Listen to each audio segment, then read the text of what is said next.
प्रिय विद्यार्थियों, मैं doctor Om Prakash Kumar, assistant professor ancient Indian history, culture and archaeology department, DAV PG college.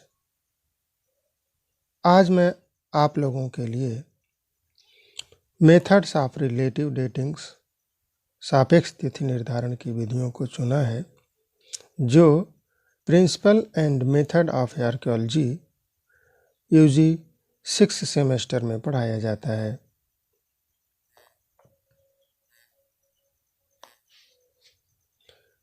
अतीत के मानव समाज की जीवन पद्धति के विषय में जानकारी एकत्रित करने के लिए विविध प्रकार की अवैज्ञानिक एवं वैज्ञानिक विधियों का प्रयोग करते हैं।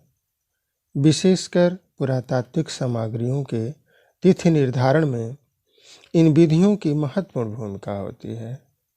किसी वस्तु के तिथि निर्धारण के लिए कोई न कोई स्थिर बिंदु, फिक्स्ड पॉइंट होना आवश्यक है, जिसको आधार मानकर तिथि गणना की जाती है। यदि इस स्थिर बिंदु को अंतर्राष्ट्रीय मान्यता मिली हो तो यह और अधिक उपयोगी हो जाता है।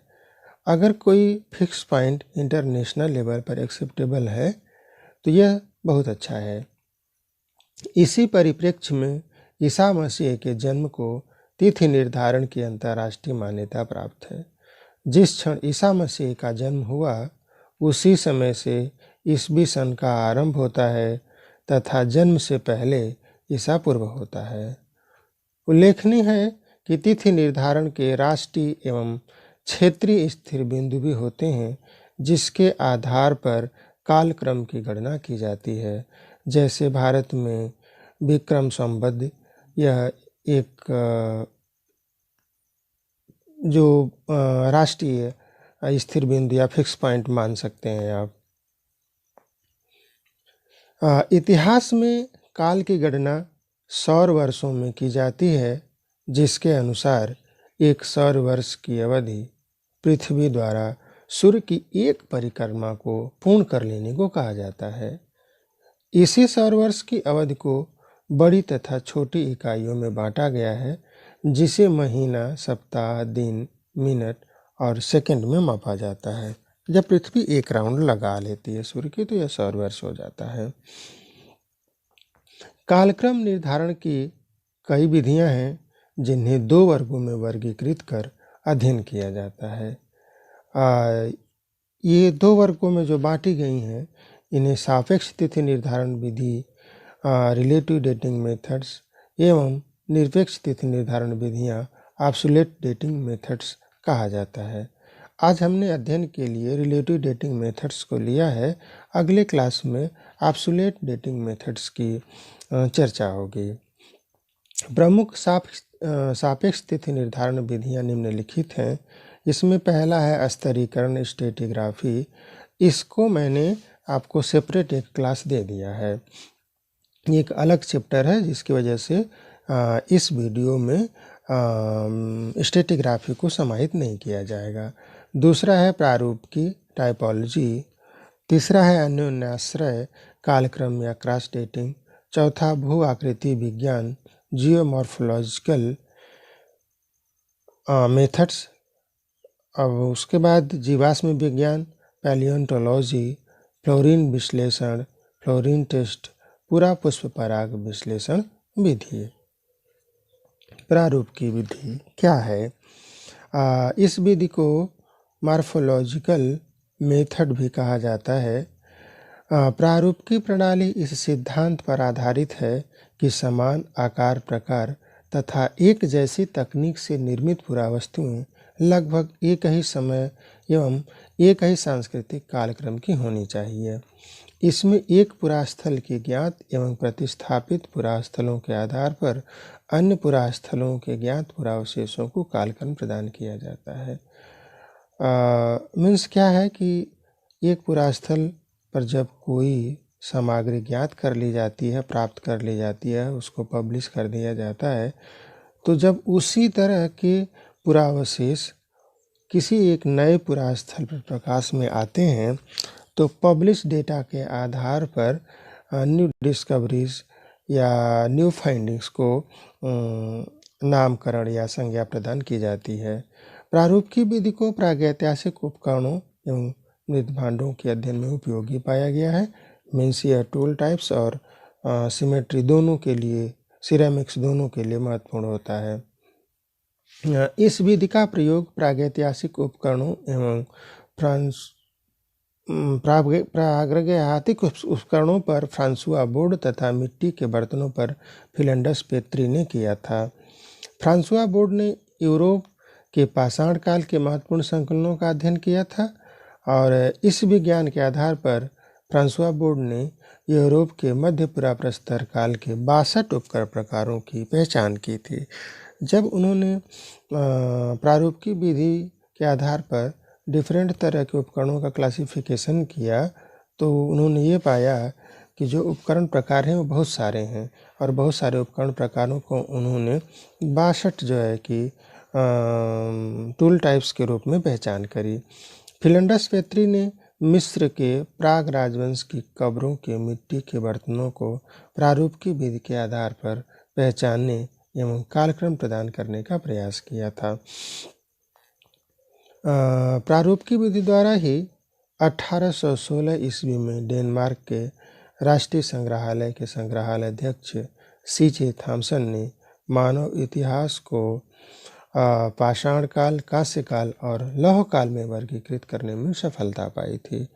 जब उन्होंने संग्रहालय के जो अध्यक्ष हैं सीजे थॉमस, डिफरेंट तरह के उपकरण प्रकारों को उन्होंने देखा तो उन सभी उपकरण प्रकारों को उन्होंने देखने के बाद ये देखा कि कुछ ऐसे उपकरण हैं जो पाषाण के हैं और एक लंबे समय तक ये प्राप्त हो रहे हैं और कुछ ऐसे उपकरण प्रकार हैं जो कांस्य के हैं और पाषाणों के उपकरणों के साथ ये नहीं मिलते। फिर तीसरा वर्ग उन्होंने देखा जो लौह के उपकरण हैं वह पाषाण काल और कांस्य काल दोनों के साथ न मिलकर के एक अलग टाइम पीरियड में मिलते हैं। इस आधार पर उन्होंने पाषाण काल, कांस्य काल और लौह काल में प्राचीन मानव की कृतियों को वर्गीकृत किया। पाषाण काल के उपकरणों का विविध कालों एवं उपकालों में वर्गीकरण प्रधान रूपेण उपकरणों के प्रारूप प्रणाली पर ही आधारित है। जैसा कि ऊपर बताया गया है, प्रारूप प्रणाली का प्रयोग मृत भांडों के अध्ययन में भी किया जाता है। तो मृत भांडों में हस्त निर्मित मृत भांड चाक निर्मित मृत भांडों से प्रायः प्राचीनतर होते हैं। ऐसा इसलिए कि पहले चाक का आविष्कार ही नहीं हुआ था, इसलिए कॉयल टेक्निक्स से मृत भांडों को बनाया जाता है। तो इसमें जस्ट लाइक एक कॉइन्स होता है, उसी तरह से मिट्टी का एक छोटा सा जो है कि लोंदा बना लिया जाता था और उसके एक सिरे पर कॉयल या बत्तियों को रखते हुए मृद भांड को नीचे से ऊपर लाते इसका स्वरूप बना दिया जाता था। और दूसरा जो है कि हस्त निर्मित तकनीक ये थी कि मिट्टी के एक लोंदे को गोल मटोल अवस्था में एक जगह रख दिया जाता था और बांस की पतली पतली फट्टियाँ निकाल ली जाती थी जिसको आप फ्लेक समझ सकते हैं। और उस फट्टियों से उस मिट्टी को बाहर से तथा अंदर से छील करके और काट करके बर्तनों का स्वरूप दे दिया जाता था। और कालांतर में जो है कि इन हस्त निर्मित तकनीकियों के बाद चाक का आविष्कार होता है और चाक के मृत भांड बनने लगते हैं। तो इस प्रकार से यह जानने का प्रयास किया जाता है कि कौन से प्राचीनतर हैं और कौन से नए हैं, और इस तरह से जो है कि यह प्रारूप प्रणाली भी मृत भांडों के अध्ययन में बहुत उपयोगी है। सैंधव सभ्यता, ताम्राश्मी संस्कृतियों, गैरिक मृत भांड संस्कृति, कृष्ण लोहित मृत भांड संस्कृति, चित्तित धूसर मृत भांड संस्कृति और उत्तरी कृष्ण मार्जित मृत भांड संस्कृति को मुख्यतः मृत भांडों के प्रारूप के आधार पर ही वर्गीकृत किया गया है। पुरातत्व में जब कोई संस्कृति खोजी जाती है तो उसको कालक्रम प्रदान करने के लिए प्रारूप की विज्ञान का प्रयोग किया जाता है। जब प्रारूप की प्रणाली से अधिकाधिक सामग्रियों का अध्ययन किया जाता है तो उसके लिए सांख्यिकीय विश्लेषण का भी प्रयोग आवश्यक हो जाता है।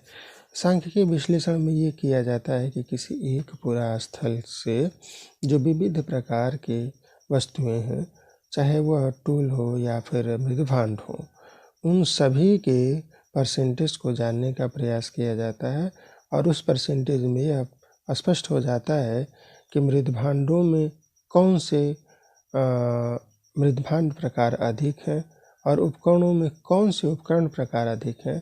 इस तरह से जो है कि सांख्यिकी विश्लेषण करके उस अमुक पुरा स्थल के मृदभांड परंपरा और उपकरणों में बहुलता की जांच की जाती है।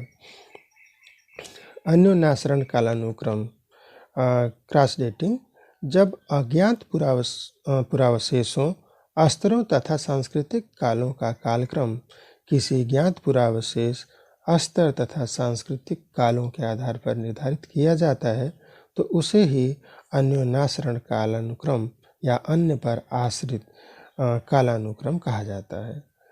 अन्योन्याश्रण कालानुक्रम के महत्व की ओर पुराविदों का ध्यान फिलंडस पेत्री नामक पुराविद ने दिलाया था, अर्थात इस विधि को सर्वप्रथम फिलंडस पेत्री ने आरंभ किया था। फिलंडस पेत्री ने मिस्र एवं फिलीपींस में उत्खनन कराया था। उत्खनन के परिणाम स्वरूप मिस्र के पुरावशेषों एवं मिट्टी के बर्तनों के टुकड़ों को ईजियन सभ्यता के प्रमुख पुरास्थल पर प्राप्त होने के कारण में पेत्री ने दोनों सभ्यताओं को समकालिक होना बताया था। कालांतर में गार्डन चाइल्ड और ग्राहम क्लार्क ने भूमध्य सागर के तटवर्ती क्षेत्रों में विकसित होने वाली सभ्यताओं के पुरावशेषों के आधार पर यूरोप की प्रागैतिहासिक संस्कृतियों का कालक्रम प्रदान किया था। गार्डन चाइल्ड और ग्राहम क्लार्क ने जब भूमध्य सागर के एरिया में पुरातात्विक कार्य संपादित करना शुरू किया तो उसमें बहुत सारी संस्कृतियां मिली और उन सभी संस्कृतियों को उन्होंने प्रारूपिकी के आधार पर अलग किया और अलग करने के साथ ही उन्होंने जो है कि इन सभी संस्कृतियों को अलग नामकरण भी प्रदान किया। इराक, जहाँ पर मुख्य रूप से मेसोपोटामिया की सभ्यता फैली हुई थी, इराक की इस मेसोपोटामिया की सुमेरियन सभ्यता के पुरास्थलों, इसमें जो है मुख्य रूप से नगर है इन सभी पुरास्थल में, तो इन नगरों से प्राप्त सैंधव मोहरों के आधार पर दोनों सभ्यताओं का सापेक्ष तिथिक्रम या तुलनात्मक तिथिक्रम निर्धारित किया गया है। बच्चों, सिंधु सभ्यता में कुछ मोहरें बन रही हैं और इन मोहरों का प्रसार मेसोपोटामिया सभ्यता में, मेसोपोटामिया की जो सभ्यता है उसमें एक सुमेरियन सभ्यता है, कई सभ्यताएं जिसको आप जान रहे हैं, तो इस सुमेरियन सभ्यता में ये मोहरें मिलती हैं, इसलिए तुलनात्मक आधार पर दोनों सभ्यताओं को वो तिथिक्रम प्रदान किया गया है। भू आकृति विज्ञान, भू आकृति विज्ञान का जन्मदाता या आविष्कारक पेशल को माना जाता है। यह विज्ञान भू आकृतियों जैसे प्राचीन समय में बनी हिमनदी, लोयस नदी तथा नदी वेदिकाओं आदि को आकार देने वाली प्रक्रियाओं का वैज्ञानिक अध्ययन है। इस विज्ञान में यह देखने का प्रयास किया जाता है कि भूदृश्य अथवा पृथ्वी का दृश्य जैसा दिखता है वैसा दिखने के पीछे कारण है। कारण क्या है? मीन्स जिस तरह का यह स्वरूप पृथ्वी का दिख रहा है, इसके बनने की क्या वजह हैं? भू आकृति प्रक्रियाएं विवर्तनिक हलचल, जलवायु, पारिस्थितिकी तंत्र और मानव गतिविधियों का परिणाम होती हैं। जो भू आकृतियाँ हैं वो किस तरह से बन रही होती है, वो ख़ास तौर से जो है कि उसकी 3 वजहें हैं, लेकिन चौथी मानव गतिविधि को उसमें समाहित किया गया है। पुरातत्व में भू आकृति विज्ञान पाषाण काल में बने भूदृश्यों मीन्स पृथ्वी के दृश्यों के अध्ययन एवं एक स्थल की ज्ञात भू आकृति के आधार पर दूसरे स्थल की भू आकृति को सापेक्ष तिथि देने में उपयोगी है। इस प्रकार प्रागैतिहासिक कालानुक्रम के लिए यह विधि विशेष उपयोगी है। प्रतिनूतन काल में हिमयुगों एवं अंतर हिमयुगों का जलवायु चक्र विश्व के उच्च अंशों में चल रहा था। जो ऊंचाई वाले क्षेत्र हैं उसमें हिमयुग और अंतर हिमयुग चल रहा था, जबकि दक्षिणी अफ्रीका एवं दक्षिणी भारत में अतिवृष्टि और अल्पवृष्टि का चक्र अस्तित्व में था। अधिक वर्षा हो रही थी और कम वर्षा हो रही थी अफ्रीका और दक्षिण भारत में। इन जलवायु चक्रों के परिणाम स्वरूप भू आकृति आकार ले रही थी। ये जो जलवायु चक्र चल रहे थे, इसकी वजह से पृथ्वी का स्वरूप धीरे धीरे निर्धारित होता जा रहा था। इन्हीं में प्राप्त प्रागैतिहासिक अवशेषों को एक पुरास्थल पर ज्ञात कर दूसरे पुरास्थल के अवशेषों को कालक्रम प्रदान किया जाता है। इस प्रकार भू आकृति विज्ञान सापेक्ष कालक्रम निर्धारण में उपयोगी है। जीवाश्म विज्ञान या पुराजीव विज्ञान। जीवाश्म विज्ञान आदिकालीन जीव जंतुओं एवं वनस्पतियों का उनके जीवाश्मिक अवशेषों के आधार पर अध्ययन करता है। पृथ्वी पर किसी समय जीवित रहने वाले जीवों एवं वनस्पतियों के अवशेषों या चट्टानों में उनकी छोड़ी गई छापों को, जो पृथ्वी की सतहों या चट्टानों की परतों में सुरक्षित पाए जाते हैं, उन्हें जीवाश्म मीन्स जीवों के अस्म अर्थात पस्तरी के अवशेषों को जीवाश्म कहा जाता है। इनके अध्ययन को जीवाश्म विज्ञान कहते हैं। विभिन्न प्रकार के जीवाश्म के निरीक्षण से पता चलता है कि पृथ्वी के कालों में विविध प्रकार के जंतु एवं वनस्पतियां हुई थीं। प्रतिनूतन काल के किसी पुरास्थल से ज्ञात जांतुकी एवं वानस्पतिक अवशेषों के आधार पर दूसरे पुरास्थल के जांतुकी एवं वानस्पतिक अवशेषों को सापेक्ष तिथि प्रदान किया जा सकता है। इसलिए सापेक्ष तिथिक्रम में जीवाश्म विज्ञान महत्वपूर्ण भूमिका अदा करता है। फ्लोरीन विश्लेषण। फ्लोरीन विश्लेषण पद्धति हड्डियों में उपस्थित फ्लोरीन के रासायनिक विश्लेषण पर आधारित है। हड्डियां मूल रूप से कैल्शियम, फास्फोरस, मैग्नीशियम और कार्बोनेट आदि लवणों से बनी होती हैं। जब जमीन में दब जाती हैं, चाहे वो पशु की हो या फिर मानव की हो, दब जाती है और भूमिगत जल के संपर्क में आती है तो इनमें फ्लोरीन का अवशोषण होता रहता है। ये हड्डियां जितनी अधिक पुरानी होती हैं, उनमें फ्लोरीन की मात्रा उतनी ही बढ़ जाती है। रासायनिक विश्लेषण के द्वारा इन हड्डियों में उपस्थित फ्लोरीन की मात्रा का निर्धारण किया जा सकता है। यह पद्धति किसी पुरास्थल के स्तर विन्यास निर्धारण में भी उपयोगी होती है। इस प्रकार एक पुरास्थल की हड्डियों का फ्लोरीन विश्लेषण अन्य पुरास्थलों के समकालिक चरणों को सापेक्ष तिथि देने में उपयोगी होता है। यद्यपि कि यह विश्लेषण पद्धति 100% सभी परिस्थितियों में लागू नहीं की जा सकती है, इसकी कुछ कमियां भी होती हैं। पूरा पुष्प पराग विश्लेषण। पूरा पुष्प पराग विश्लेषण विधि का विकास 1916 ईस्वी में स्वीडन के वनस्पति शास्त्री लेनर वान पोस्ट ने किया था। पराग पौधे द्वारा संश्लेषित शर्करा युक्त तरल पदार्थ है। यह पुष्पधारी पेड़ पौधों एवं घासों में मुख्य रूप से बनता है। परागकण एक कोश की रचना है जो दो भित्तियों से घिरी होती है। बाह्य भित्ति अपेक्षाकृत मोटी तथा खुरदरी होती है, जिसे बाह्य चोल कहते हैं, और बाह्य चोल के अंदर एक अत्यंत पतली एवं कोमल आंतरिक भित्ति या झिल्ली होती है, जिसे अंतःचोल कहा जाता है। इसी के अंदर परागकण सुरक्षित होता है। बीज उत्पन्न करने के लिए पेड़ पौधे एवं घासों के पुष्पों के पुंकेसर परागकण पोलन ग्रेन्स उत्पन्न करते हैं, जिन्हें बीजाणु भी कहा जाता है।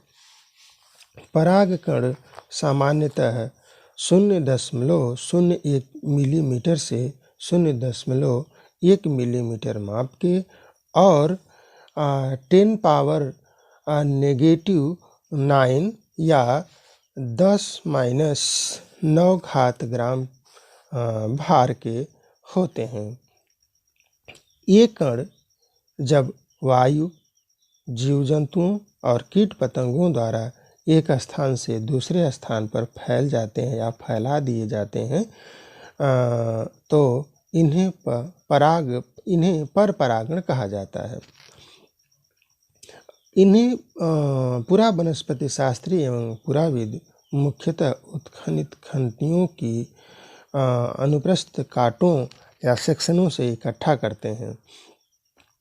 इनकी प्रयोगशाला में विविध रासायनिक घोलों से साफ सफाई कर ली जाती है।